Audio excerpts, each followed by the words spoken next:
rendez-vous avec le Premier ministre qui a un petit peu débordé. Merci beaucoup à Haïm Corsia et à Joël Mergui d'être présents à cette audition ce matin. Haïm Corsia en tant que grand rabbin et Joël Mergui en tant que président du consistoire central israélite. Je vous donne tout de suite la parole. Comme vous le savez, on a dû vous le dire avant donc cette audition. Nous avons un petit peu plus d'une heure, 1h15 maximum, avec donc votre intervention liminaire de 5 à 10 minutes en propos plutôt général sur la loi. Vous dites ce que vous voulez, bien sûr. Et ensuite, nos rapporteurs s'exprimeront rapidement, ainsi que les orateurs des différents groupes pour 2 minutes chacun maximum. On vous redonne la parole. Et ensuite, un certain nombre de questions de collègues d'1 minute maximum. Et je vous redonne également la parole.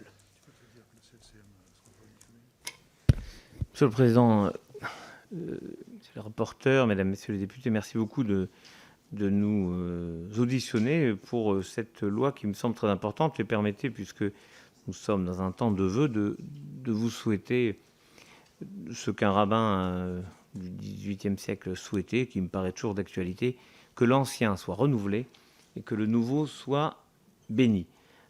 C'est l'idée que on pense toujours qu'on fait de nouvelles choses, mais en réalité, on essaie de revenir à l'origine des choses. Et j'ai le sentiment qu'avec cette loi, c'est exactement ce qui se passe. Oui, il faut faire quelque chose. On ne peut pas être uniquement dans les sempiternels cris, rappel à la loi, rappel à l'ordre, rappel aux principes, sans donner un cadre pour pouvoir faire les choses et donner des arguments juridiques pour pouvoir faire les choses. Dans un autre contexte, on a pu voir à quel point une loi aurait été nécessaire, une loi qui avait été pourtant votée ici même, mais qui avait été sabrée par le Conseil constitutionnel. Une loi aurait été nécessaire pour interdire ou empêcher, lutter contre le déversement de haine antisémite au moment de l'élection de Miss France, qui n'est pas forcément une émission que je suis personnellement. Mais enfin, quand la seule chose qui émerge de l'élection de Miss France, c'est la haine antisémite contre une candidate qui a eu le malheur de dire que son papa était d'origine israélienne, ben c'est quelque chose de dramatique. Et si on n'a pas les outils juridiques pour lutter contre cela, alors que vous avez fait le travail pour le faire, c'est qu'il faut qu'on construise quelque chose. Alors en France, on construit une volonté collective par la loi, peut-être trop parfois, mais en l'occurrence, je pense qu'il faut faire quelque chose. Et je trouve que l'esprit de la loi, qui est en fait présent depuis 2-3 ans, est important. Donc oui, il faut faire quelque chose. L'action, elle doit aller au-delà de la parole. Et le principe de cette loi me semble intéressant. Il y a une loi qui a été une loi de liberté, nous en parlions tout à l'heure, qui est la loi de 1905, qui est faite pour traiter tout ce qui est du culte.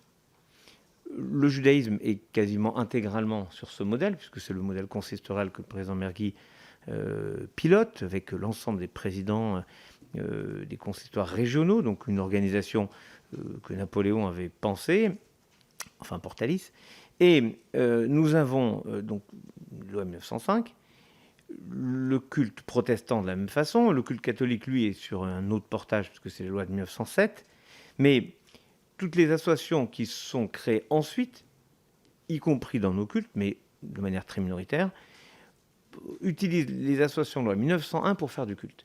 Il y a donc une sorte de décalage terrible entre les associations qui respectent le principe de loi 1905 avec des contraintes particulières dont on peut discuter, qu'on pourrait éventuellement améliorer, et les associations qui font la même chose mais sous le portage de la loi 1901 et qui n'ont aucune contrainte, aucune obligation, avec en gros les mêmes avantages. Alors vous pourrez me dire, on pourrait pondérer les avantages en disant par exemple la défiscalisation. Les dons pourraient être défiscalisés beaucoup plus pour la loi 1905 ou 1901. Voilà des choses sur lesquelles on peut discuter. Mais s'il y a exactement les mêmes avantages, il n'y a aucune contrainte, faut être fou pour ne pas basculer systématiquement dans la loi 1901. Sachant que nous-mêmes, au consistoire, dans beaucoup de communautés en France, nous avons été obligés de créer des associations 1901 pour s'occuper du social, parce qu'il y a un paradoxe incroyable, c'est que la loi 1905 ne permet pas de s'occuper du social.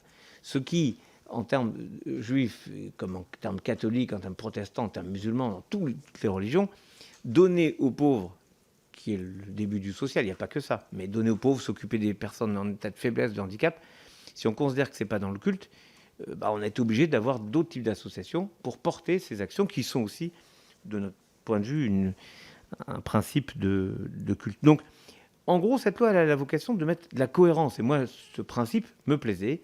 On en a beaucoup discuté au sein du consistoire. Mettre de la cohérence pour que ceux qui acceptent les règles ne soient pas défavorisés par rapport à ceux qui les contournent. D'où le principe du contrôle. Il ne s'agit pas, pour moi, quand je vois un contrôle préfectoral sur l'objet social des associations, il ne s'agit pas d'un contrôle interne, et la police des cultes relève toujours des cultes, évidemment. Mais c'est un contrôle de l'État qui me paraît légitime dans la mesure où ces associations ont aussi la possibilité de délivrer des reçus fiscaux et donc ont une forme de responsabilité par rapport à ce que font les cultes. Le contrat d'engagement républicain me semble parfait sur le principe. Alors après, on pourrait discuter des mots, on pourrait discuter des modalités.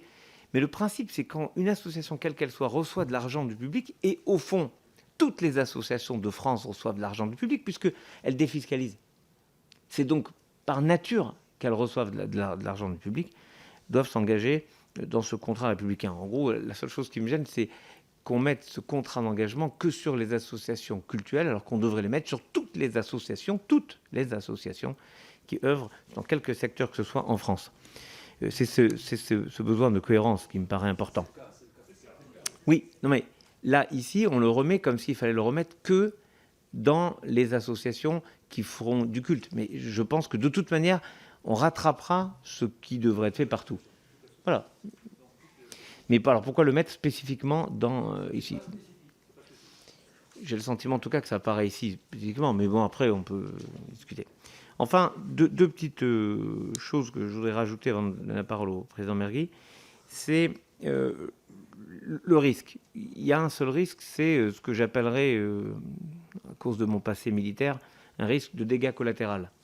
Au sens que, à vouloir encadrer des conduites et des dérives potentielles, on arriverait à sanctionner des choses qui ont toujours bien fonctionné et qui sont le cœur même de la liberté d'exercice des cultes. Donc il faut juste être précautionneux par rapport à quelques points précis sur l'enseignement, sur la formation alors, pour nous, des rabbins. Les rabbins sont formés en France, pour en gros 80% d'entre eux, et cette formation est essentielle pour véhiculer le projet du consistoire qui est religion et patrie.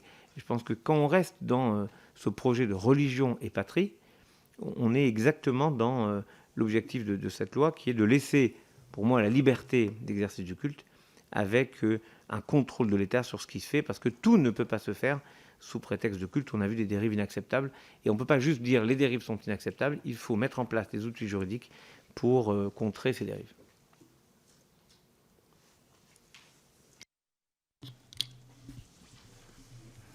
Monsieur Mergui, est-ce que vous voulez dire un mot ? Monsieur le Président, Mesdames, Messieurs, tout d'abord, à mon tour, vous souhaiter tous mes voeux pour cette nouvelle année. Je pense qu'on fait partie des premières auditions et des premiers travaux que vous avez à faire. Donc, on vous souhaite beaucoup de réussite dans ces travaux qui sont essentiels. Tous les travaux que vous faites d'ailleurs ici, qui sont essentiels pour notre pays, et particulièrement dans ce moment et dans cette période difficile que nous vivons. Je pense que le grand rabbin a résumé l'ensemble des positions que nous pouvons avoir dans les réflexions que nous avons eues à de nombreuses reprises, que ce soit entre nous, au sein du consistoire, que ce soit avec le ministère de l'Intérieur, avec le président de la République dans ces dernières années et dans ces derniers mois particulièrement.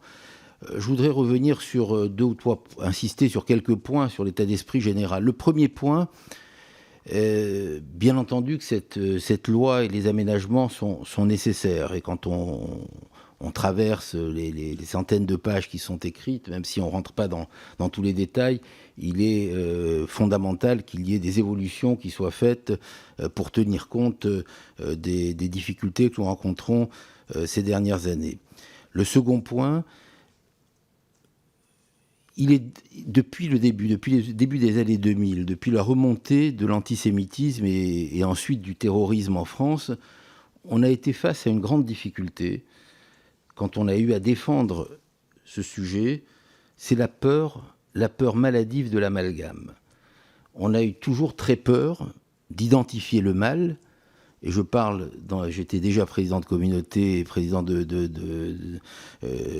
vice-président du consistoire dans le début des années 2000, il était très difficile de dire d'où venait le mal antisémite, les synagogues qui brûlaient, parce que dire d'où ça venait, ça voulait dire on stigmatisait peut-être une partie minime du monde musulman, mais ça faisait une difficulté, ça portait une difficulté.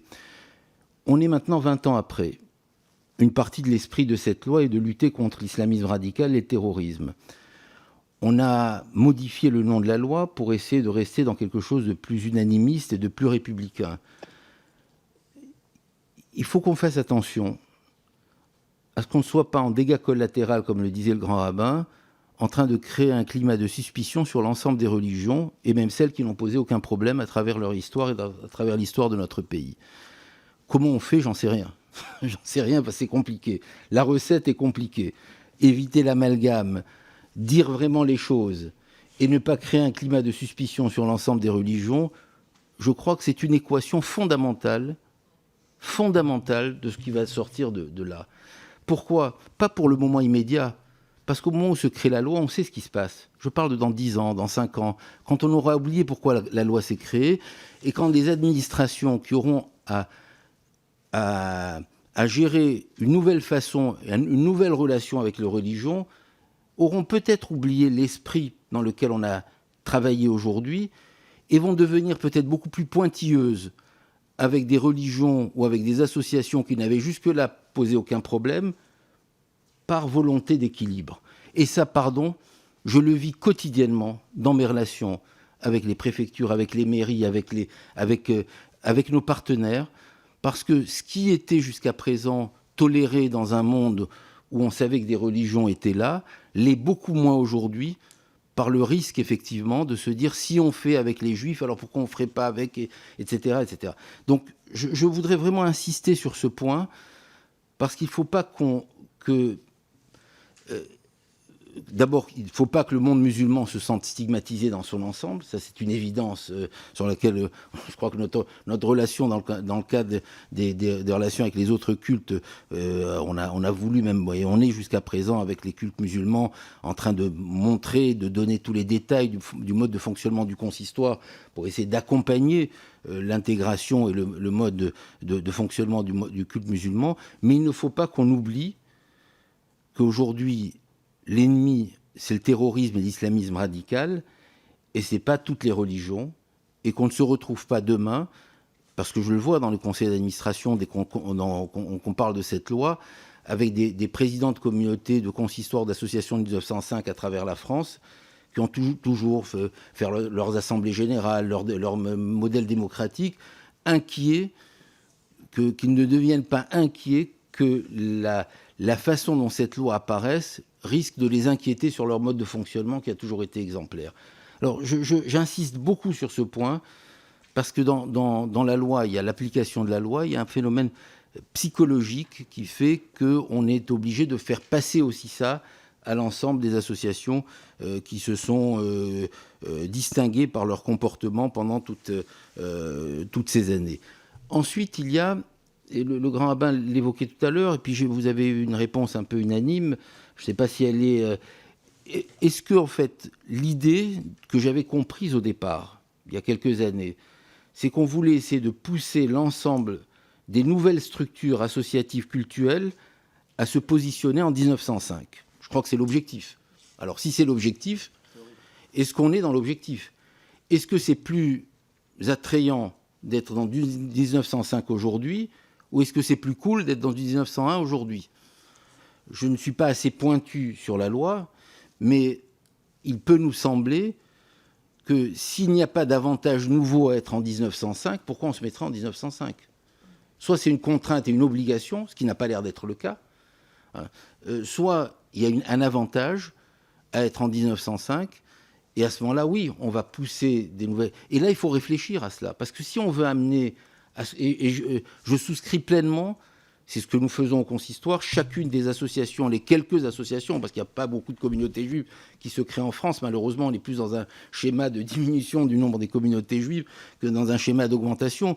Mais quand il y a quelques communautés qui se sont créées ces dernières années, nous les avons poussées en conseil d'administration du consistoire à se créer en 1905. Et d'ailleurs, la loi du consistoire central, qui est la fédération des communautés à travers la France, ne nous autorise pas à accueillir au sein d'une fédération, d'une union des 1905, des 1901.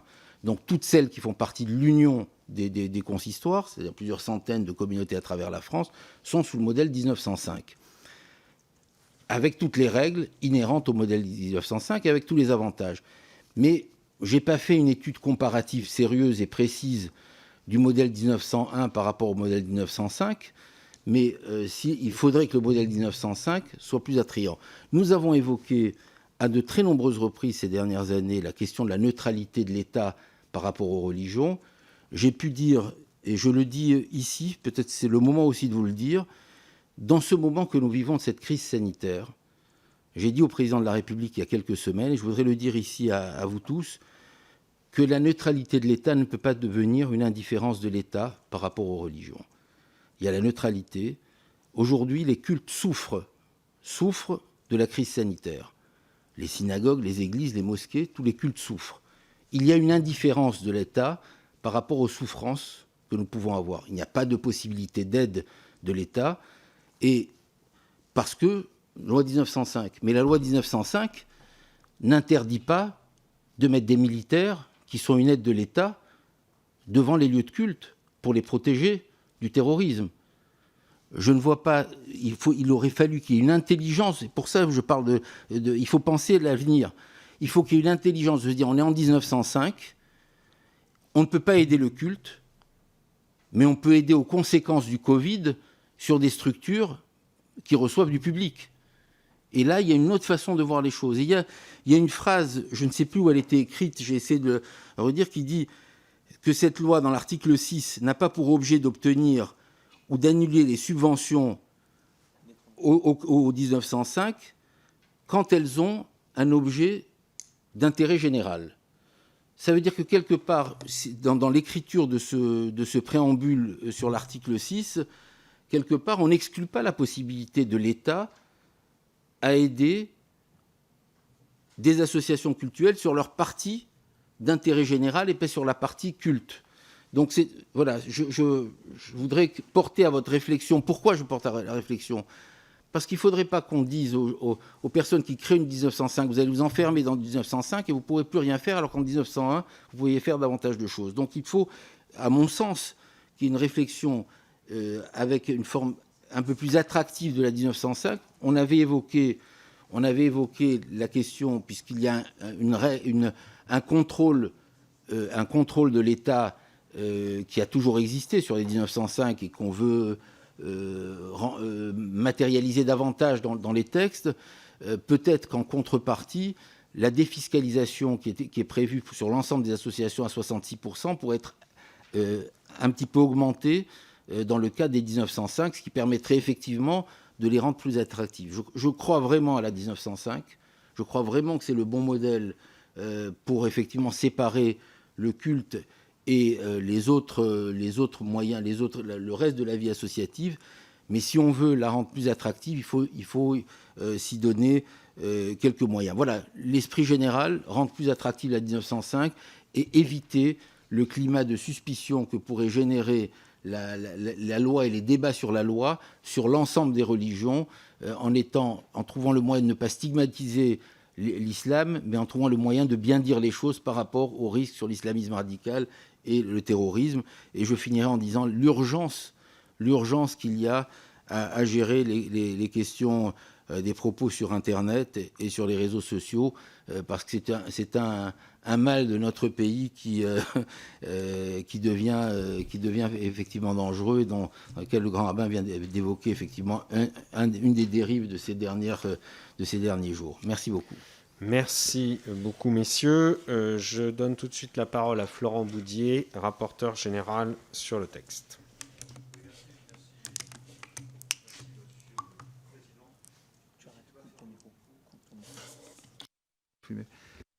Voilà, merci Monsieur le Président. Merci à vous deux, Monsieur le Grand Rabbin, Monsieur le Président du Consistoire. Peut-être une précision avant de poser 2-3 questions très concrètes. L'article 6 auquel vous faites référence ne vise pas les associations cultuelles par définition. Et c'est pourquoi nous avons Nous sommes quelques-uns à avoir réagi. Et donc, le contrat d'engagement républicain, qui sera sous l'égide du rapporteur Pouillat, qui est en visio, je le salue, ne vise en aucun cas les associations cultuelles qui relèvent d'un autre régime juridique, qui est celui de la loi de 1905, y compris réformé à travers certaines des dispositions de ce projet de loi. Donc là, il y a une clarté totale. Je souhaitais lever cette ambiguïté. Quelques questions très, très concrètes. Vous n'avez pas évoqué, me semble-t-il, la disposition qui ferait passer le dispositif donc 1905 en déclaration préalable de la qualité cultuelle des associations concernées. Qu'en pensez-vous? Est-ce que c'est une mesure qui vous paraît trop contraignante compte tenu de vos modes de fonctionnement? Et je rappelle qu'il y a actuellement un système de rescrit administratif et de rescrit fiscal qui vaut lui-même pour 5 ans, à l'image par conséquent de la déclaration préalable qui serait faite auprès du représentant de l'État, si toutefois nous suivons le gouvernement dans sa proposition. Deuxième question, la question centrale de la séparation des activités cultuelles des autres activités, qui est le principe même de la loi de 1905. Et les ambiguïtés, vous l'avez soulevé, qui sont portées, les brèches, aurait dit Bernard Stirn, que nous avons interrogé, auditionné il y a quelques semaines, les brèches ouvertes par le système des associations mixtes, donc loi 1907. Peut-être connaître votre point de vue sur cette nécessité, à vos yeux, de séparer ces activités, parce qu'elles entraînent de la confusion, parce qu'elles sont parfois la structure qui permet de développer des projets qui sont à la frontière du théologique et du politique, qui ne sont plus tout à fait le libre exercice du culte tel que nous le concevons en République. Et puis, troisième élément, vous parlez d'attractivité des associations cultuelles 1905. Je rejoins totalement votre point de vue. Il faut les rendre plus attractives. Il faut renforcer les contrôles sur les 1907. Et pardon d'employer ce vocabulaire un peu technique. Que pensez-vous de la disposition qui est proposée à travers ce texte sur les immeubles dits de rapport, qui peut s'avérer un élément d'attractivité, même si je connais le point de vue du député Corbière qui me regarde à l'instant. Merci. La parole est maintenant à Monsieur Sacha Houlier, rapporteur pour le chapitre 2 du titre 2 et du titre 3 et du titre 4. Merci Monsieur le Président. Messieurs les représentants du culte, j'ai 3 questions pour vous de façon très directe. La première question a trait aux dispositions qui vont contrôler le financement étranger des différents cultes en France. J'aimerais savoir à quel titre ça concerne le culte judaïque et est-ce que vous pouvez me dire sur cette question sur les différences de financement de votre culte en France. La deuxième question qui se pose, c'est sur l'article 39 qui prévoit un renforcement des peines sur l'incitation à la haine dans les lieux de culte et à leurs abords. J'aimerais savoir encore une fois à quel titre ça concerne le culte et la façon dont c'est appréhendé ou les mesures de contrôle interne qui existent. Et enfin, sur les mesures de police interne, j'aimerais savoir, dans le prolongement de l'article 37 du projet de loi, qui prévoit des sanctions accrues en cas de violation de la loi de 1905, ce que vous avez prévu, en tout cas ce qui est organisé dans le culte judaïque pour prévenir, ou en tout cas pour organiser la police du culte. Merci, chers collègues. La parole est maintenant à Madame Anne Bruniera, rapporteure pour le chapitre 5 du titre 1 et qui intervient en visioconférence. Oui, bonjour. Merci, Monsieur le Président. Merci, messieurs, pour vos propos liminaires. Effectivement, en tant que rapporteur thématique, j'aurai des questions plus particulières au sujet de l'enseignement.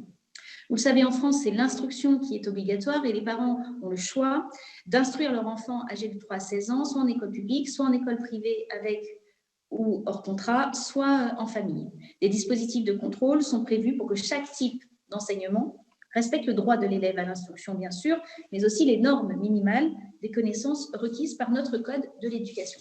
Le projet de loi modifie un certain nombre de dispositifs, notamment la procédure de déclaration de l'instruction en famille, qui date de 1882, et qui va être remplacée par un dispositif d'autorisation qui sera délivré en fonction de motifs édictés par la loi, sans que les convictions politiques, philosophiques ou religieuses des parents puissent être invoquées. J'aimerais vous entendre sur ce point.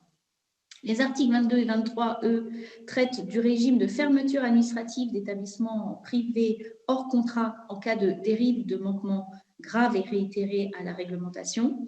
Et l'article 24 prévoit, lui, une condition supplémentaire pour la passation d'un contrat entre une école privée sous contrat et l'État.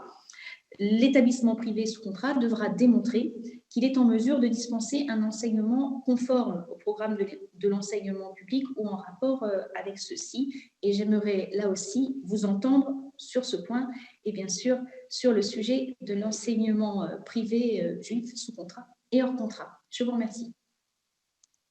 Merci, Madame la rapporteure. Alors, nous avons maintenant les orateurs et oratrices des groupes. Pour le groupe La République En Marche, Fabienne Colbock, en visioconférence.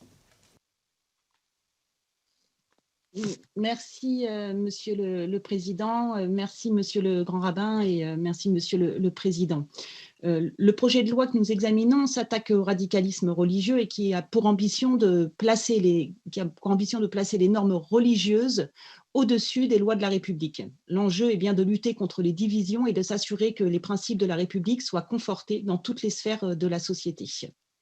Et l'objet est bien de préserver la liberté de culte et de tous les cultes, et d'améliorer notre arsenal juridique pour mieux prévenir des dynamiques séparatistes, renforcer la transparence des conditions de l'exercice de culte et la préservation de l'ordre public. Ce projet de loi prévoit également de renforcer les peines prévues en cas d'atteinte à la liberté de culte et d'aggraver le délit de provocation prévu par la loi de 1881 lorsque celui-ci est commis dans un lieu de culte. De nombreux citoyens sont visés par des contenus antisémites en ligne. Le concours Miss France, qui a été récemment un triste exemple, vous l'avez dit. Et selon une étude IFOP, un tiers des Juifs de France se sentent menacés en raison de leur appartenance religieuse. Messieurs, comment ces atteintes ont un impact sur votre liberté d'exercice de culte, notamment auprès de la jeunesse croyante? Et concernant les jeunes, comment trouver selon vous le juste équilibre entre liberté de conscience, appropriation des principes républicains et préservation de la radicalisation? Je vous remercie. Merci beaucoup. La parole est à Madame Annie Genevard pour le groupe Les Républicains, en visioconférence également. Merci. Merci, Monsieur le Président, Monsieur le Grand Rabbin, Monsieur le Président du Consistoire. Merci de votre présence à cette audition très, très importante. En 1905, le législateur a tranché entre une conception intégrale de la laïcité portée par Émile Combes et une conception libérale portée par Jean Jaurès et Aristide Briand, conception qui a prévalu.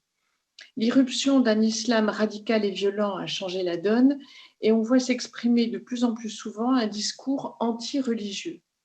Or, comme cela a été dit par un des membres du Conseil de la laïcité, ce n'est pas la France qui est laïque, mais c'est la République.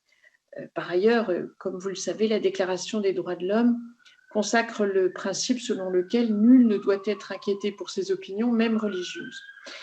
D'où ma première question, craignez-vous que cette loi ne favorise une montée en puissance d'un discours ou d'une opinion publique hostile aux religions? Deuxième question, la progression de l'islamisme va de pair avec la montée désolante de l'antisémitisme. Que vous inspire cet état de fait et comment le combattre? De votre point de vue, cette loi y participera-t-elle? Le comble ne serait-il pas que pour combattre l'islamisme qui menace la République, on ne compromette la liberté religieuse de ceux qui ne posent aucun problème? Je vous remercie. Merci. La parole est maintenant à Monsieur François Pupponi pour le groupe Modem. Merci, Monsieur le Président. Monsieur le Grand Rabbin, Monsieur le Président, merci de vos propos. Mais je voulais justement avoir quelques précisions. Vous l'avez dit, Monsieur le Grand Rabbin, beaucoup d'associations de la communauté juive se constituent en 1901 car elles ont des activités mixtes. Elles sont à la fois cultuelles, mais également culturelles, sociales, etc. Et que c'est souvent une manière pour elles d'avoir des financements qui leur permettent de mener à bien leurs actions. Et l'inconvénient de la loi de 1905, c'est qu'il ne faut être que cultuel. Donc, seriez-vous favorable, si on veut effectivement inciter les gens à se mettre sur la loi de 1905, de permettre des activités connexes à l'activité cultuelle? Moi, je connais plein effectivement de synagogues qui ont à la fois des actions sociales, mais qui sont liées complètement à l'exercice du culte. Première question. Deuxième question, vous l'avez dit, Monsieur le Président, des avantages fiscaux plus importants, c'est-à-dire que ce soit plus incitatif. Bon. À effectivement se transférer de 1901 à 1905. Et par rapport au texte, je ne sais pas si les associations que vous avez pu contacter ont bien pris conscience de l'importance de ce texte. Avez-vous des remontées d'un certain nombre d'associations de la communauté qui sont en 1901 sur leur volonté ou pas en 1905 ou de rester dans l'état actuel? Deuxièmement, sur la haine en ligne, on a été un certain nombre, et je sais que Meir Habib le dira certainement, à faire en sorte que dans la haine en ligne, on puisse lutter contre l'antisémitisme, mais également contre sa nouvelle forme qui est la haine d'Israël. On l'a vu au moment de Miss France, effectivement, c'est lorsque la candidate a annoncé que son père était israélien que la haine s'est déversée sur les réseaux. Donc, seriez-vous favorable? Je sais que c'est oui, mais je voulais avoir confirmation qu'effectivement, on puisse trouver aussi la solution juridique contre cela. Enfin, sur l'égalité homme-femme, l'article 6 du contrat, qui parle du contrat pour les associations, dit que les associations devront s'engager à respecter le principe d'égalité homme-femme. Mais on sait par exemple que certaines associations cultuelles demandent régulièrement aux municipalités le prêt, alors qu'elles soient juives, musulmanes ou autres, le prêt d'équipements publics pour l'exercice du fait religieux, en particulier pour les grandes dates de ces différentes communautés religieuses.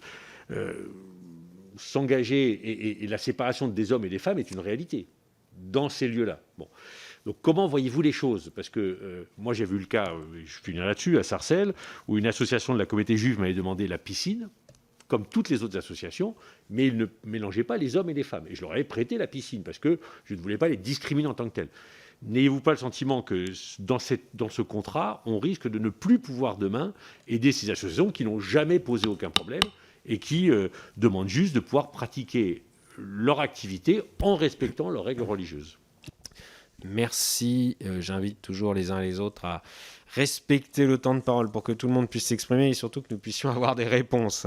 La parole est maintenant à Monsieur Boris Vallaud pour le groupe socialiste en visioconférence également. Merci, Monsieur le Président. Merci, Monsieur le Grand Rabbin, Monsieur le Président du Consistoire pour votre intervention. Plusieurs questions. Il a été évoqué le rapprochement entre le statut de la loi de 1901 et celle de 1905 et la recherche d'un passage des associations qui ont un objet cultuel et qui sont aujourd'hui sous le régime de la loi de 1901 à la loi de 1905. Je voulais savoir si, compte tenu de la rédaction actuelle de la loi, il était dans l'intention du culte israélite de migrer, j'allais dire, d'un statut juridique à un autre. Ça, c'est la première question. La deuxième question, je voudrais savoir, dans l'équilibre qui avait été trouvé en 1905, s'agissant de la loi de séparation des églises et de l'État, ce que vous pensez de la création d'une procédure de déclaration préalable des associations cultuelles. Est-ce qu'il n'y a pas, selon vous là, une forme de système d'autorisation tacite qui pourrait modifier l'équilibre et le principe selon lequel l'État ne reconnaît aucun culte? Voilà, c'est les deux questions que je voulais vous poser dans le délai qui m'est imparti.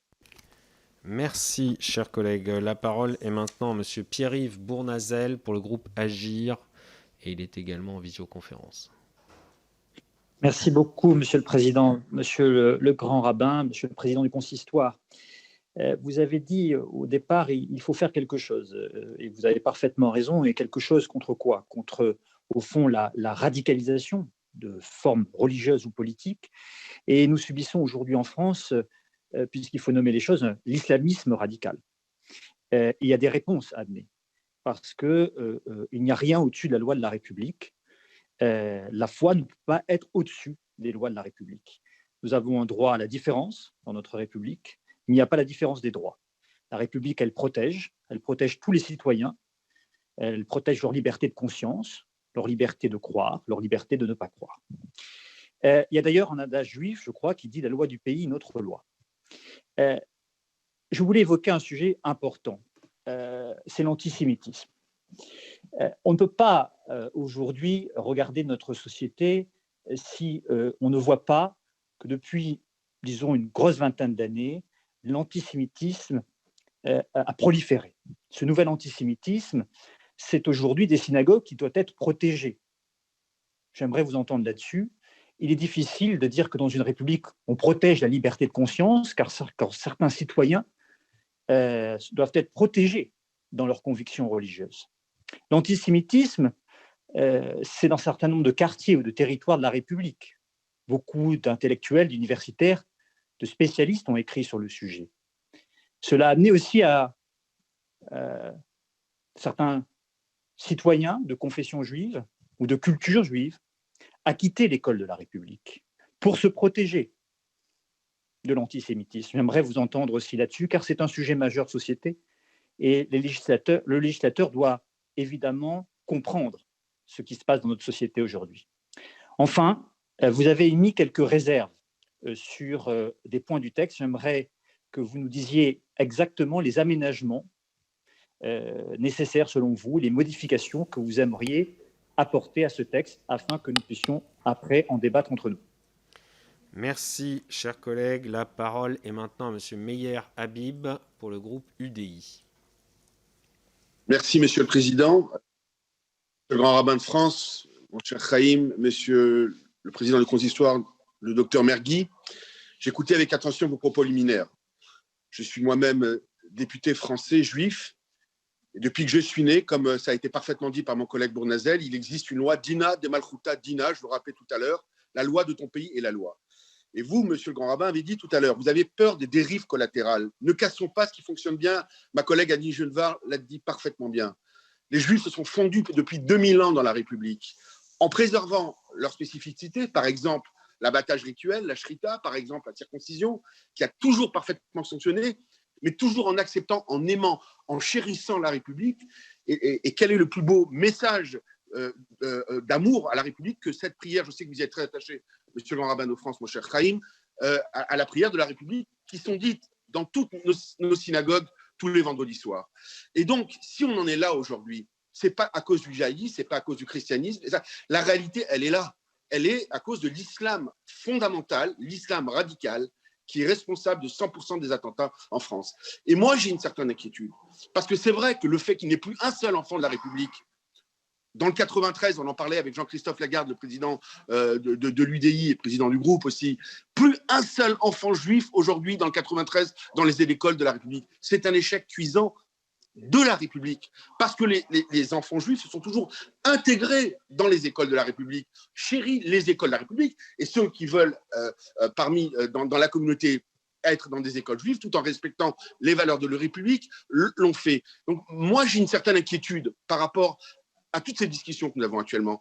Et vous l'avez senti, et monsieur le président du consistoire, et monsieur le grand rabbin, est-ce que vous êtes inquiet? Moi, je suis inquiet, parce que je ne veux pas qu'on casse un jouet, entre guillemets, quelque chose qui fonctionne parfaitement avec cette harmonie qui a si bien fonctionné depuis des millénaires, peut-être avec la parenthèse de Vichy. Alors certains disaient que ce n'était pas la France, si c'était la France, puisque c'est des gendarmes français qui ont arrêté les Juifs. Et je terminerai peut-être, parce que le temps m'est compté, en parlant de sionisme, fait qu'aujourd'hui, certains pensent que d'être israélien, c'est déjà suspect en soi. Et on a vu la dérive scandaleuse, par exemple, sur Miss France, dans la émission, et pas simplement pour les. Merci, chers collègues. La parole est à Monsieur Charles de Courson pour le groupe Liberté et Territoires. Merci, Monsieur le Président. Monsieur le grand rabbin, Monsieur le Président du Consistoire, j'ai 4 questions à vous poser. La première que vous avez un peu soulevée, c'est est-ce qu'il faut maintenir la distinction actuelle entre les activités liées à l'exercice du culte et les autres activités à caractère religieux ou parareligieux, l'éducation, l'enseignement, la formation, enfin que sais-je, les actions sociales, etc. Et est-ce que donc cette notion d'exercice du culte, est-ce qu'elle n'est pas trop étroite? Première question. Deuxième question sur l'enseignement. Que pensez-vous de l'interdiction prévue dans l'article 21, du recours à l'UF pour des raisons religieuses? C'est-à-dire qu'on interdit à des familles, pour des raisons religieuses, philosophiques ou politiques, d'éduquer leurs enfants. Est-ce que ceci vous paraît respectueux des principes républicains? Et plus généralement, sur le contrôle renforcé sur l'enseignement privé hors contrat. Troisième question, sur les articles 26 et 27, est-ce qu'ils ne présentent pas un risque d'immixtion de l'État dans le fonctionnement des cultes? Et puis, quatrième question, sur l'adhésion à ce contrat d'engagement républicain qui s'applique à toutes les associations qui reçoivent des fonds publics. Mais ce n'est pas un contrat, la République. c'est une adhésion à des principes. Et donc, est-ce qu'il ne faudrait pas plutôt parler d'une adhésion aux principes républicains et non pas l'adhésion à un contrat d'engagement républicain? Merci, chers collègues. Dernière intervention pour les groupes. Alexis Corbière, du groupe La France Insoumise. Merci, Président. Merci à tous. Il faut aller vite. Beaucoup de questions ont été posées. Avant tout, puisque ça a été évoqué, c'est hors du texte, concernant l'antisémitisme abject qui a circulé sur les réseaux sociaux à l'occasion de l'élection de Miss France que vous évoquiez, il me semble qu'actuellement, la loi permet de sanctionner ce genre de propos et qu'évidemment les coupables seront châtiés. Donc je ne crois pas que, si ce n'est après de l'absence de moyens pour vérifier l'application de la loi, qui est un vrai sujet, que nous soyons là face à une absence de dispositif.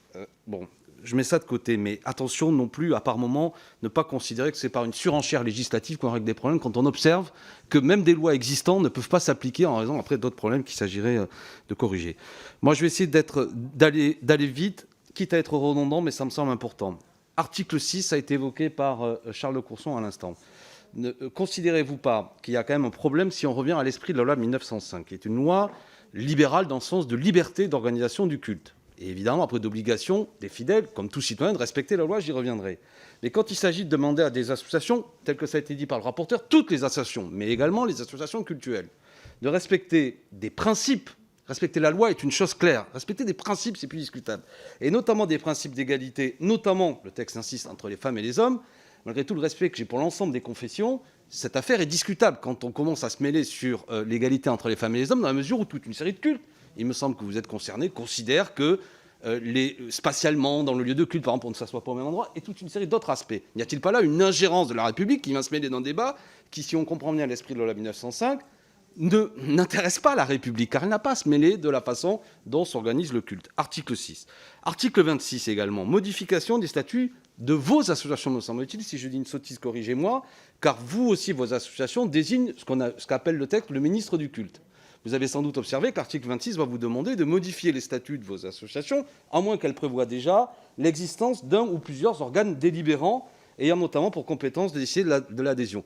Est-ce le cas de vos associations actuellement cultuelles ou pas? Là aussi, ne voyez-vous pas une incompréhension de ce qu'est la loi 1905 qui demande à chaque citoyen, y compris les fidèles, de respecter la loi, mais n'a pas à demander au culte de s'organiser de telle ou telle façon? Article 28, les biens de rapport, j'y tiens. Moi, je suis défavorable, on y reviendra, parce que ce sont les fidèles qui financent le culte. Gare à ne pas transformer le culte en affaire de business, si je puis dire, à demander à ce que des gens à faire autre chose. Et dernière question, pardon.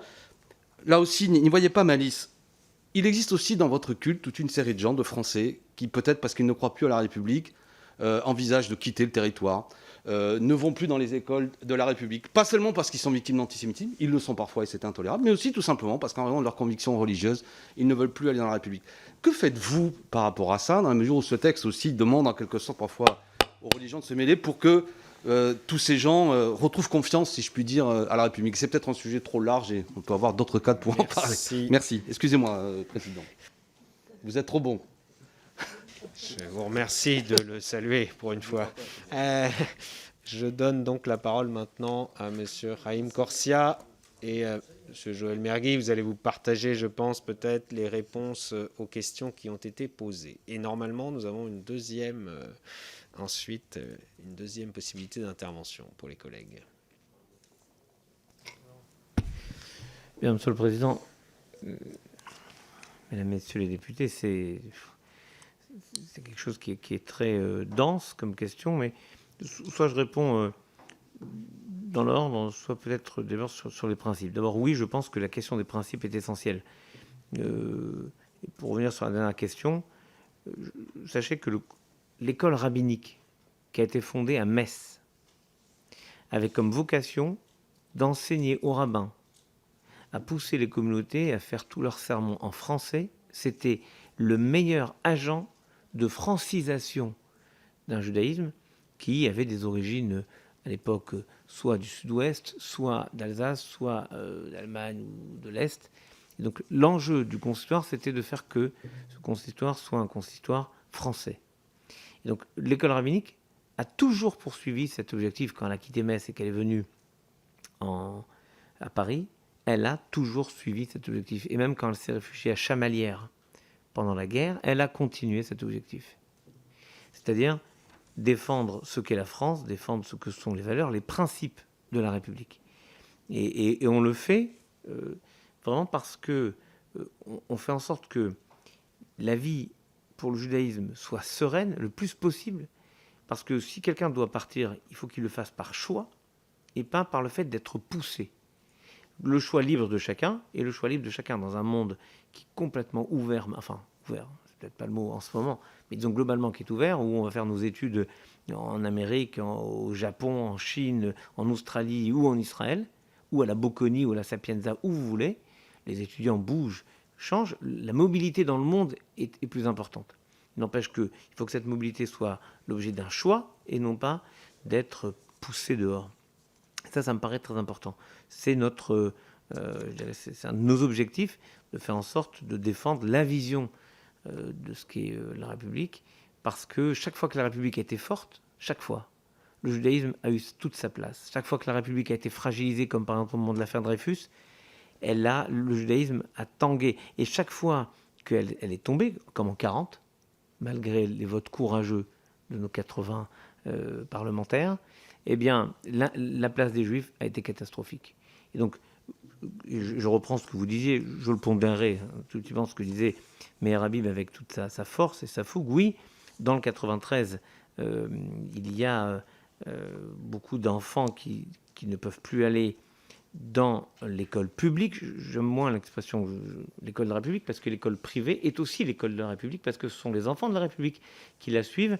Mais c'est vrai que dans le 93, en dehors, pour être honnête, de Pavillon-sous-Bois et du Rincy, il n'y a plus une question de sécurité. Et donc, il faut se poser la question de ce qu'est l'école et de la liberté de choix, la liberté réelle de choix des enfants ou des parents pour l'école. La déclaration préalable, c'est une question qui est revenue plusieurs fois. Si je peux me permettre, la vraie question, c'est est-ce qu'on considère que toutes les associations qui existent déjà devront reformuler leur déclaration préalable ou pas? Ou est-ce qu'on démarre qu'à partir de maintenant? C'est une question qu'on avait abordée avec le député Pupponi. La réalité, c'est que je pense que ceux qui ont toutes les associations qui fonctionnent et qui fonctionnent bien, il n'y a aucune raison de devoir les soumettre à quelque chose qui est de l'ordre, disons, qui fait un peu mesquin. En gros, ça paraît presque ubuesque de leur redemander est-ce qu'ils sont profondément républicains, évidemment. En revanche, les nouvelles associations, il faudra poser la question. Ceci dit, je pense que dans la mesure où il y a des dérives, il faut qu'il y ait un contrôle, et qui dit contrôle, eh ben, il doit s'appliquer. En revanche, il y a un sujet que vous n'avez pas abordé, qui pour moi me paraît plus sensible. L'un des articles prévoit l'obligation de commissaire aux comptes, enfin en tout cas de certification des comptes. Qui dit certification des comptes dit coût supplémentaire. Et moi, je peux vous dire, parce que le président le sait, c'est son combat, il faut lui mettre à son crédit. Est-ce que vous savez que, par exemple, quand on aide à la sécurisation, on dit en termes techniques, au durcissement des lieux communautaires, qui sont des lieux à risque, donc on améliore, on met des caméras, on met des blindages, on met plein de choses, l'État ne peut pas aider à plus de 80%. Il manque 20%. Mais ces 20%, des fois, c'est difficile à payer pour des associations qui vivent pas dans l'opulence, qui n'ont pas d'immeubles de rapport. Ce que je ne vois pas. Est-ce que beaucoup de monde a beaucoup d'immeubles de rapport? Je ne sais pas. En tout cas, rajouter le coût de ce que nous coûte, nous, au consistoire, parce que nous, on le paye au consistoire, le coût du contrôle et de la certification des comptes, je me demande si ça, c'est pas un peu discriminant, au sens que c'est une nouvelle charge assez lourde. Mais ça, en revanche, la déclaration préalable ne me gêne absolument pas. Non, certification des comptes, oui, mais nous, on le fait. Mais est-ce que les associations 1901 qu'on voudrait faire basculer en changement, c'est ce qu'on leur propose dans le texte, ce que propose ce texte. Je dis simplement, il faudra envisager le coût. Sur la brèche, et ça, c'est une question importante, ce que vous avez appelé la brèche, reprenant les termes de mon confrère Bernard Stern, je crois qu'effectivement, il faut qu'on trouve un moyen plus souple de permettre les choses, parce que si on n'enferme que dans le cultuel ce qui se passe dans un lieu de culte, on oublie tout ce qui est de l'ordre du social, on oublie tout ce qui est de l'ordre de l'humain. Est-ce que, par exemple, une commémoration de la Shoah, c'est historique ou c'est religieux? Et quand vous faites une prière à un moment, est-ce que la cérémonie du Veldiv, par exemple, est-ce que, parce qu'il y a un rabbin qui fait un Kaddish, il y a un psaume, est-ce que oui ou non c'est religieux ou pas? On rentre dans des question compliquée. Moi, je pense qu'il faudrait plus là. En gros, il faut faire confiance. Rachid, qui est le grand commentateur de la Talmud, Rachid, local champenois, 1040-1105, disait de Troyes, quand on ne sait pas, regardons comment le peuple fait et on saura comment on doit faire. Ça marche plutôt bien. On a trouvé une sorte d'équilibre. La question du social est importante à régler, mais on a trouvé une forme d'équilibre qu'il faut essayer de respecter. Les financements étrangers, le président en parlera peut-être, mais globalement, on est concerné par très peu d'endroits. Je crois qu'on a quelques fondations d'Amérique ou d'Europe qui peuvent nous aider, mais enfin, j'aimerais bien qu'ils nous aident d'ailleurs. Ça serait bien ça. Sur l'éducation, oui, vous avez raison. L'enseignement pour nous est avant tout, y compris dans les écoles privées, hors contrat. L'enjeu, c'est aussi de former des citoyens. Et moi, je peux vous dire, par exemple, que mes enfants sont dans une école parce que c'est une école qui enseigne les valeurs de la République. C'est une école, et lorsque j'étais dans les armées, je faisais venir les écoles pour le ravivage de la flamme. Et quand ces jeunes élèves apprennent et les Marseillaises et les chants patriotiques pour le ravage de la flamme, c'est quelque chose qui instille une pensée républicaine dans toute l'école. Ce n'est pas juste un moment républicain, c'est une école républicaine, qu'elle soit hors ou sous contrat. Et le judaïsme a toujours fait en sorte que ces élèves dans les écoles soient dans ce cadre profondément républicain. Oui, la loi, évidemment, et je remercie les deux parlementaires qui ont rappelé Dina de Malchuta Dina, la loi de l'État à force de loi, et ça a des conséquences pour notre vie quotidienne. Mais le génie de la France, c'est de faire en sorte que personne n'ait à faire un choix entre sa foi et sa citoyenneté. C'est ça le génie de la laïcité. C'est un génie unique. À l'étranger, on se moque parfois de notre système laïque. Moi, je suis allé partout le défendre en disant, mais non, c'est justement ce génie qui fait que la loi intègre la liberté de pratique religieuse, pas simplement la liberté de conscience, mais la liberté de pratique religieuse. Et c'est quelque chose qu'il faut garder parce que, au-dessus de tout, notre communauté, c'est la communauté nationale. Et donc cette communauté nationale fait en sorte que chacun puisse se reconnaître dans ce qui est construit, qui est posé ensemble. La montée de l'anti-religion, oui, c'est un vrai risque. Et je prendrai un exemple concret que le député Pupponi connaît bien, malheureusement, qui est celui des CAF. Les caisses d'allocation familiale, parfois, refusent les bons de vacances pour des parents qui mettent leurs enfants dans une colonie des éclaireurs israélites de France, les scouts. Dans le 95, le député a dû intervenir pour voir localement, c'est un exemple précis parce que je l'ai en face de moi, et qu'on ne comprenait pas pourquoi. Mais nos amis d'autres cultes ont eu le même problème.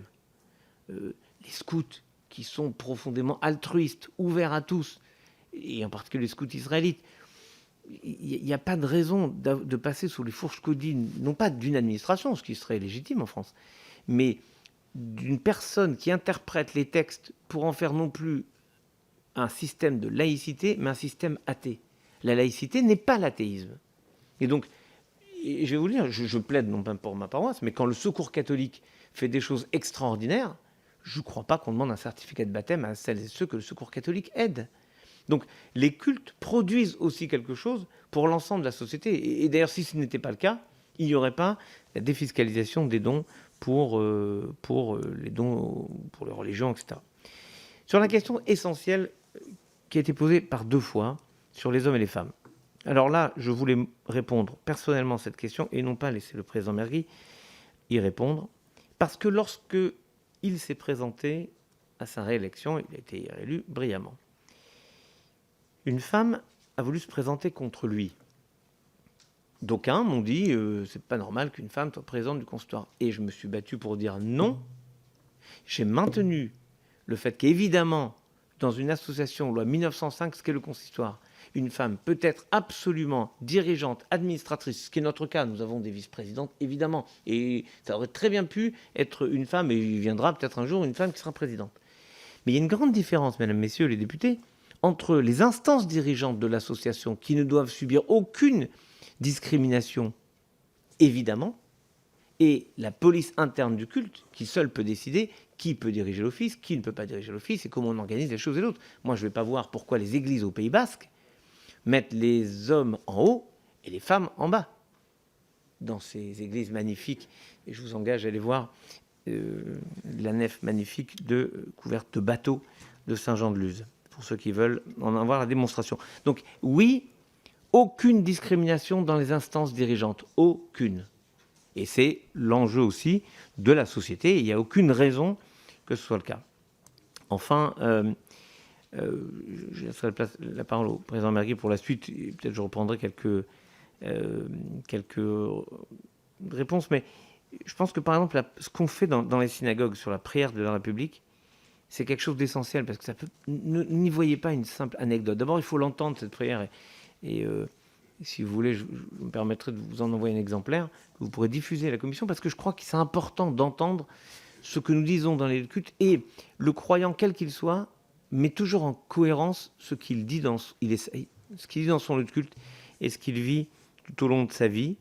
Et je me dis que ce serait peut-être une bonne chose que dans d'autres lieux de culte, on entende aussi cette prière sur la République, en tout cas le principe. Je crois que c'est ça l'esprit de cette loi, et j'ai aimé l'idée de... En tout cas, moi, c'est ce que j'ai essayé d'y apporter lorsque le président nous avait présenté avec le ministre de l'Intérieur, c'est que je trouvais qu'une loi contre quelque chose, c'est pas notre vocation. Notre vocation, c'est une loi pour quelque chose. Pour défendre, oui, des principes républicains. Et que ce soit partout le cas. Et que la vie associative, dont on veut pousser l'engagement, le volontariat, le don, le bénévolat, on veut l'encourager dans la société. Mais il faut que ce soit toujours dans le sens du bien commun. Et j'ai le sentiment que c'est ce qu'on essaie de trouver. Alors, vous arrangerez les choses. Oui, l'article 26, il y a une désignation du ministre du culte, mais on le désigne, ou plutôt, nous le validons au consistoire central, mais c'est les associations autonomes locales qui recrutent. Non, elles recrutent, soit avec un principe de choix. Donc, elles sont autonomes pour choisir, et nous, on valide. Donc, on fournit une liste de 3 ou 4 personnes et ils valident. Donc, nous, on n'est pas impacté par puisqu'on a déjà un système hyper, je dirais, démocratique, si je puis dire, pour cela. Quant aux immeubles, écoutez, si quelqu'un veut en offrir au consistoire, nous sommes évidemment preneurs. Voilà. Merci beaucoup, Monsieur le Grand Rabbin. Vous voulez oui, ajouter quelque le Grand chose, Rabbin a répondu à une grande partie des questions, si ce n'est à toutes. Je vais compléter sur l'état d'esprit, parce qu'il y a eu plusieurs questions concernant effectivement l'antisémitisme, l'état d'esprit général des Juifs de France aujourd'hui, et une dernière question en disant qu'est-ce que nous faisons pour donner envie aux Juifs de rester en France. C'est une vraie question. J'ai vu dans les différents mandats que j'ai eu à assumer depuis des années, j'ai dit à chacun de mes mandats, à mes interlocuteurs, je vous le dis aujourd'hui, il y a aujourd'hui moins de Juifs en France qu'il n'y en avait il y a 5 ans, et il y a 5 ans, il y en a moins qu'il y en avait il y a 10 ans, etc., etc. Donc on est dans une courbe de décroissance des Juifs de France, parce que pour 2 phénomènes, il y a ceux qui quittent la France, et on a vu beaucoup de Juifs quitter la France ces dernières années, et puis il y a ceux qui quittent leur identité. Parce qu'ils ce qu'on appelle, ils s'assimilent, ils n'ont plus d'enfants qui restent au sein de la communauté. C'est un phénomène nouveau. On a eu, à la suite de la Shoah, une croissance importante de la communauté juive de France, qui était certainement l'une des croissances les plus importantes en Europe, par l'arrivée notamment des Juifs d'Afrique du Nord, par l'arrivée de Juifs venant d'autres pays d'Europe de l'Est, etc. Je dis ça à ce moment précis, parce que il y a un combat aujourd'hui contre l'islamisme radical. L'islamisme radical, comme ça a été dit par certains d'entre vous, a contribué à atteindre notre société en même temps qu'elle a contribué à augmenter une nouvelle forme d'antisémitisme et d'antisionisme et de haine d'Israël. Et donc dans ce contexte, on est en train de créer une loi. Oui, on peut le voir, comme le dit le grand rabbin, sur un côté positif de donner l'esprit républicain, les valeurs de la République. Mais il ne faut pas qu'on perde de vue, et je crois que c'est fondamental, dans l'esprit de ce qui va sortir de ces débats, qu'on est en train de combattre précisément l'islamisme radical. Je me permets de réinsister là-dessus, parce que je ne voudrais pas que les Juifs de France, qui nous interpellent, qui interpellent le grand rabbin, qui nous interpellent, et qui vont nous interpeller encore plus, quand il va être question de débat public sur cette loi, qu'ils aient l'impression qu'on est en train de traiter à égalité tout le monde, comme si tout le monde était à égalité devant les atteintes qu'on a contre la République. Et là, je crois qu'il faudrait faire très attention, dans un moment où nous nous battons, et c'est un combat pour rassurer les Juifs de France, pour leur donner envie de rester en France, pour leur dire, même dans les quartiers difficiles, pour ceux qui ont envie de rester dans les quartiers, de trouver des moyens pour les sécuriser, de trouver des moyens financiers importants, parce que le grand rabbin parlait de l'aide de l'État sur les structures qui nous permettent de sécuriser nos lieux, mais il y a une partie il y a l'aide de l'État, mais il y a tous les moyens supplémentaires qu'on a dû mettre en place, de vigile, tous les moyens supplémentaires qu'on a dû mettre en place. Donc tout ça, c'est un état d'esprit, je demande, pour l'ensemble des religions, mais particulièrement pour le judaïsme, qui est dans une phase d'interrogation sur son avenir, que c'est le ressorti de ces débats ne fragilise pas davantage l'esprit d'abord de chaque président et de chaque rabbin d'association, qui n'ait pas l'impression qu'il va rentrer dans des contraintes nouvelles, alors qu'il a toujours respecté l'ensemble des règles de notre pays, et que l'état d'esprit du juif de France ne soit pas fragilisé. Je finirai sur l'état d'esprit de ce que nous faisons. Au lendemain de l'attentat de Toulouse, la veille de l'attentat de Toulouse, nous avons obtenu l'autorisation, un permis de construire, pour construire le Centre européen du judaïsme, qui est aujourd'hui le siège du consistoire, mais qui est aussi un grand centre de près de 5000 m². Vous imaginez le doute qu'il y a pu avoir dans l'esprit d'un conseil d'administration du consistoire d'engager le plus grand projet juif d'Europe en 2012, le doute de commencer les travaux au lendemain de Charlie Hebdo et de l'Hypercacher, et de l'avoir finalement inauguré. Ça a contribué à quoi? C'était notre réponse. C'est de dire, effectivement, il y a des juifs qui partent, il y a des juifs qui doutent, il y a des synagogues qui sont attaquées. On est obligé de se protéger. J'avais le choix, il y a 10 ans, de dire on renonce au plus grand projet qu'avait l'intention de faire la communauté juive en France. Ou le choix de dire nous allons le faire. Et nous l'avons fait. Avec, je le dis aujourd'hui officiellement, l'inauguration par le président de la République, mais depuis une froideur totale de toutes les structures de l'État, sur toutes les aides qu'on pouvait apporter, même au niveau culturel, à l'existence de ce centre. Ça veut dire quoi? Ça veut dire que nous avons fait notre job pour essayer de dire aux Juifs de France qu'ils ont un avenir en France. Il ne faudrait pas que cette loi, dans sa sortie, dans sa façon dont elle s'exprime, elle initie des nouveaux doutes chez les responsables de la communauté juive de France ou chez les Juifs de France tout simplement. Voilà, je voulais vraiment le redire parce que c'est très subtil, c'est très compliqué. Ce qui s'est passé avec la loi que vous avez présentée l'année dernière, qu'elle était tout simplement retoquée, ça a créé des doutes. On se dit, mais on veut vraiment combattre l'antisémitisme ou pas? On veut mettre tout le monde à égalité. Et ma crainte, je le redis, ma crainte, et relisez pour les juristes qui vont relire les textes, ma crainte, c'est que demain, dans 5 ans, dans 10 ans, on soit pinailleurs, non pas envers ceux qui créent des problèmes, parce que ceux-là, ils en créeront quand même, mais envers ceux qui ne créent pas de problèmes. Et c'est ce que je ressens aujourd'hui dans toutes les discussions que je peux avoir à tous les niveaux de l'État. J'ai donné l'exemple du Centre européen du judaïsme, avec lesquels j'ai d'énormes difficultés de financement aujourd'hui, parce qu'on a peur. Parce qu'on a peur de dire on va aider une structure juive, parce que sinon il va falloir aider d'autres structures. Et donc là, je reviens à l'une des questions sur savoir est-ce qu'on doit différencier à l'intérieur d'une 1905 les activités cultuelles des activités non cultuelles. En tout cas, il faut qu'on comprenne, est-ce que pour certaines activités non cultuelles, qui font partie de la vie d'un culte, mais donc de la vie d'une communauté, pardon d'utiliser ce mot communauté volontairement, d'une communauté d'intérêt, d'une communauté de philosophique, c'est-à-dire, si on aide, on fait du social. J'ai été obligé de créer, il y a 7 ou 8 ans, le Secours juif, pour ne pas prendre le risque qu'une administration trop pointilleuse retoque les reçus CERFA qui étaient donnés pour aider dans une synagogue des personnes en difficulté. Donc j'ai créé le Secours juif pour dire, quand il faut aider une personne en difficulté, il faut passer par le Secours juif.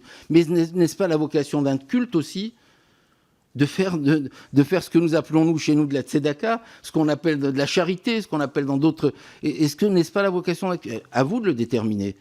Est-ce qu'il faut créer une association à part pour cela, ou est-ce que ça rentre dans le culte, mais ça doit être déclaré séparément? Mais si c'est déclaré séparément, admettons, parce que nous avons été, et je le dis, le consistoire est resté très respectueux de 1905, et il n'y a pas de cas, parce que je ne sais pas qui a posé la question, le flux, il y aura quelques 1905 qui vont peut-être se créer. Il n'y a pas de 1901 aujourd'hui qui gère du culte en France, ou quasiment pas. Hein. Donc, est-ce qu'il y a des 1905 qui vont devenir 1901 demain? J'en sais rien. Faisons en sorte que non, parce que sinon, ça serait vraiment un échec par rapport à la communauté juive de la loi. Mais est-ce que la communauté religieuse qui a une synagogue, qui a respecté depuis le début la loi, qui a une 1905 uniquement, et qui n'a pas voulu créer d'autres associations, est-ce que celle-là, sur la partie non cultuelle de son activité, c'est-à-dire la partie sociale, la partie éducative, si elle organise des conférences, si elle réunit des jeunes, si elle organise toutes sortes d'activités ludiques, est-ce que pour cette partie-là, elle doit créer une 1901, ou est-ce que l'État autorisera les collectivités locales qui regardent avec beaucoup de suspicion maintenant tout ce qu'elles vont faire avec les Juifs, parce qu'il faut qu'on fasse très attention à l'équilibre? Est-ce que, dans ces cas-là, on autorisera les collectivités à aider une 1905 sur la partie déclarée non cultuelle c'est pour répondre assez précisément à votre question. Il peut y avoir, effectivement, dans ce que nous faisons, des actions cultuelles, c'est-à-dire la rémunération du rabbin, par exemple. Mais est-ce que le rabbin n'a qu'une action cultuelle? Quand il raccommode des couples, quand il essaye de donner à une jeunesse une envie d'être encore des meilleurs citoyens, il faut rentrer dans le détail. On ne peut pas attribuer culte dès que c'est synagogue. La synagogue, pour ce qui est du culte juif, mais c'est un peu vrai dans tous les cultes, c'est aussi un lieu de rassemblement, c'est le sens de la synagogue. C'est un lieu où il se passe tellement de choses qui n'ont absolument rien à voir avec le culte, qu'il faudrait voir, est-ce que pour ces choses-là, il faut créer un outil nouveau, ou est-ce qu'avec l'outil existant, qui est une 1905, on peut continuer à avoir ce type d'action, et comment elle se place dans le cadre des règles que vous avez, qu'on est en train d'éditer. Mais s'il vous plaît, ma demande réelle, c'est de ne pas défaire ce que nous essayons de faire depuis des années avec les Juifs de France, qu'il n'ait pas l'impression que toutes ces règles nouvelles viennent pour gérer le problème d'un culte qui a engendré à l'intérieur de lui une petite part marginale qui est l'islamisme radical, et que finalement lui se retrouve puni parce qu'on fait attention. Je vais le dire simplement, je suis médecin.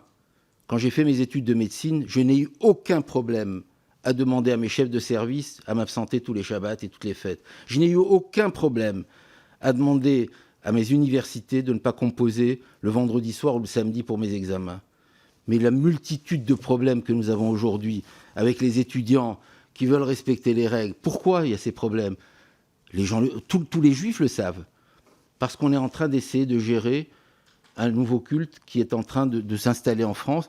Et à mon avis, si je peux me permettre un véritable avis profond, je ne suis pas sûr qu'en réglementant trop le culte, on combatte le terrorisme. Il faut bien faire attention aux moyens que nous avons. Est-ce que les moyens, l'objectif, c'est le terrorisme, c'est la radicalisation de l'islam, ou est-ce que on va se dire, on va tout contrôler, tous les cultes, pour combattre le terrorisme? Je ne suis pas assez pointu. J'ai mon avis. J'ai l'expérience de 20 ans de responsabilité et d'analyse, mais il faut bien se poser la question sur chacune des lignes de ce texte.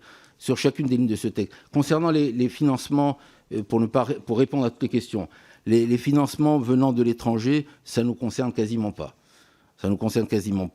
Je pense que, premièrement. Deuxièmement, alors là, je repose la question 1901-1905. Est-ce que ça sera pareil pour les deux ou pas pareil?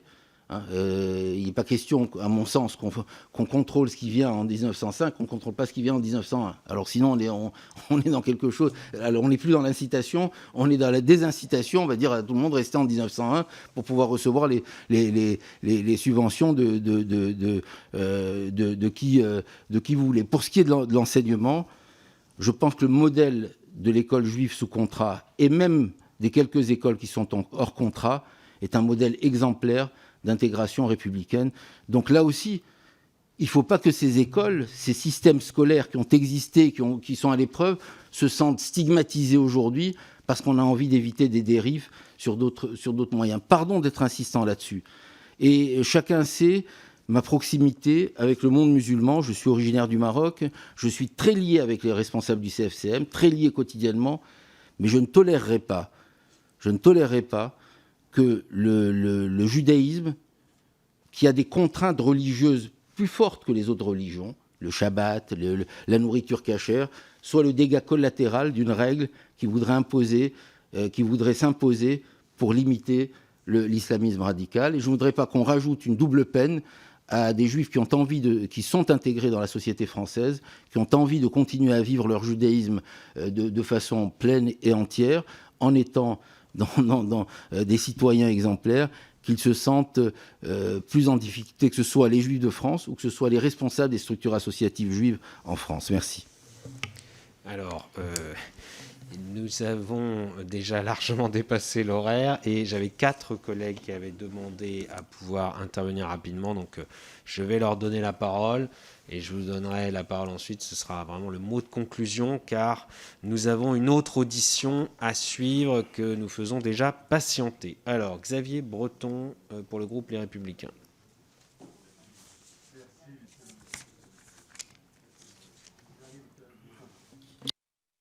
Merci, oui, merci Monsieur le Président.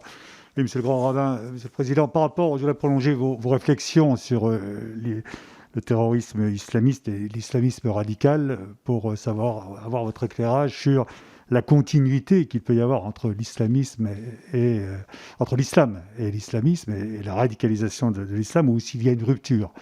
Est-ce que pour vous ça s'intègre, ce phénomène, dans une dimension complètement religieuse, ou est-ce qu'il y a d'autres dimensions? Et à ce moment-là, est-ce que le texte qui nous est proposé est vraiment bien situé sur le bon niveau en allant sur la question des cultes et des religions? Je vous remercie. Merci, chers collègues, pour cet esprit de synthèse. La parole est maintenant à M. Belkir Belhaddad du groupe La République En Marche, qui est en visioconférence. Oui, tout à fait. Bonjour, messieurs, Monsieur le Président, mes chers collègues.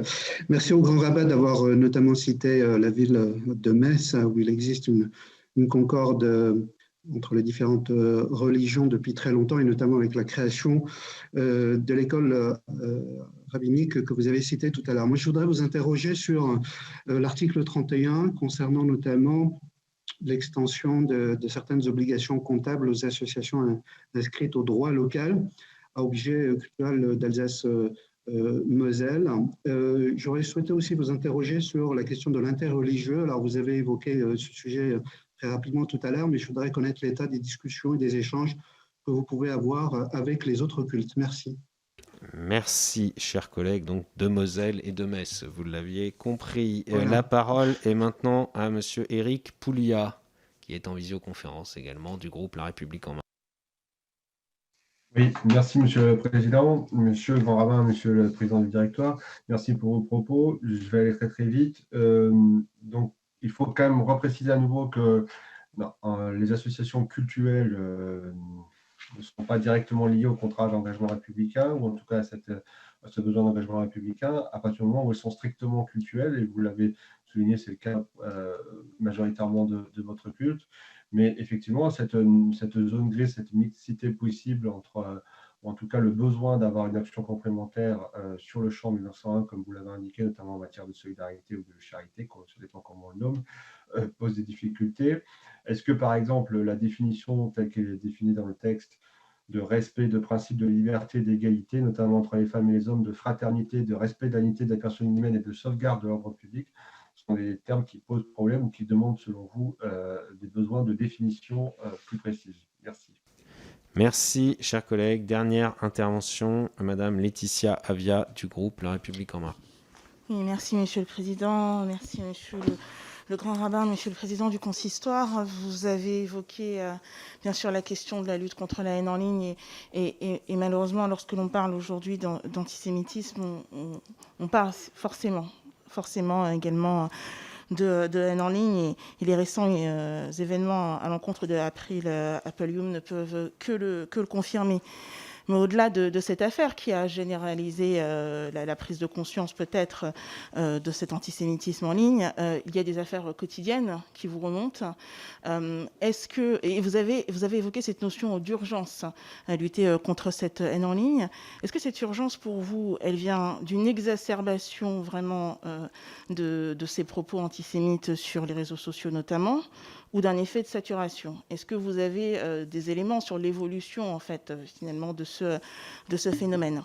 Et très rapidement, bien sûr, je suis bien sûr pour l'évolution des dispositions, même si dans l'affaire de Madame April Appelium, je pense que 24 heures, ça aurait été bien trop long pour traiter ces contenus et qu'il faut plutôt même demander aux plateformes de faire mieux. Il y a un article qui est l'article 18 qui prévoit un nouveau délit de mise en danger sur Internet par la divulgation d'informations personnelles. Est-ce que c'est un délit également qui fait écho auprès de votre communauté? Merci. Alors, messieurs, je vous donne la parole pour répondre rapidement. Monsieur le Président, ces questions, elles sont essentielles. Elles arrivent peut-être à la fin, mais elles sont vraiment essentielles. La question terrible, la continuité. Je crois qu'il y a une de vos anciennes collègues qui dit, ou en tout cas citant sa grand-mère, quand il y a un flou, il y a un loup. J'ai le sentiment que cette question est vitale, mais pas à être posée à moi, mais à être posée au service de renseignement, à l'État qui doit être capable de suivre ce qui se passe. En tout cas, ce qui est clair, c'est que quand il y a une sorte de flou qui se met en place, ça laisse la place à des mouvements qu'on ne contrôle plus et qui prennent de la place, notamment dans des quartiers qui sont parfois abandonnés. Donc moi, je pense qu'il faut que la République reprenne toute sa place avec la création des maisons, par exemple, d'associations, qui est vraiment une reprise du fait qu'on se tourne vers l'État quand on a besoin de quelque chose. On ne se tourne pas vers d'autres opérateurs qui ont pu s'imposer de la sorte. C'est toute proportion gardée ce qu'on a pu faire dans notre histoire en termes militaires. On a compris qu'il fallait conquérir les cœurs des personnes. Et je crois qu'il faut qu'on redonne confiance, aussi par cette loi peut-être, en tout cas, qu'on redonne confiance dans les principes de la République. L'interreligieux, je voudrais vraiment vous rassurer sur l'interreligieux, fonctionne remarquablement. Et c'est grâce à la laïcité que l'interreligieux fonctionne remarquablement. Il y a localement de grandes choses qui se font. Au niveau national, évidemment, on peut avoir d'ailleurs des points de vue divergents, et on les a, notamment sur cette loi, mais sur d'autres questions, sur la question des réouvertures des cultes. Alors que, par exemple, certains cultes se sont battus pour ouvrir, nous avons décidé tous deux, ensemble, avec l'assentiment de l'ensemble du consistoire, d'attendre de ne pas ouvrir, par exemple, immédiatement pour la Pentecôte, en pensant que réouvrir après 3 mois d'arrêt les synagogues sur un moment aussi important que la Pentecôte, c'est prendre un risque qu'on ne maîtrisait pas. On a préféré attendre un petit peu et ouvrir plus tard. Donc on peut avoir des divergences, mais on les partage, et je peux vous dire que l'état de l'interreligieux en France est plutôt modèle. Sur la haine en ligne, là je voudrais dire un mot, peut-être répondre à M. Corbière. Monsieur le député, vous avez commencé un propos liminaire et je n'ai pas voulu vous répondre immédiatement parce que je voulais laisser la parole au président, mais là je voudrais vraiment répondre en 15 secondes. Ce qui m'a fait bondir, je l'ai écrit, mais honnêtement sans aucun retour du Conseil constitutionnel, qui ne doit pas lire forcément ce qui s'écrit sur Internet, manifestement, c'est que l'argument que le Conseil constitutionnel a utilisé pour sabrer la loi qui porte votre nom, Madame la députée, c'est de dire que c'était disproportionné. Et ben moi je peux vous dire que si la loi ou ce qui est prévu est disproportionné vu l'état de ce qui se passe sur Internet, c'est qu'on n'en fait pas encore assez. Et je vais vous dire pourquoi. Parce que pour reprendre l'exemple que vous avez pris, pardon, mais les questions qu'on pourrait poser, qu'on aurait pu poser avec ce texte, c'est combien de modérateurs vous avez en permanence? On aurait pu leur demander à gueule combien de modérateurs parlent français.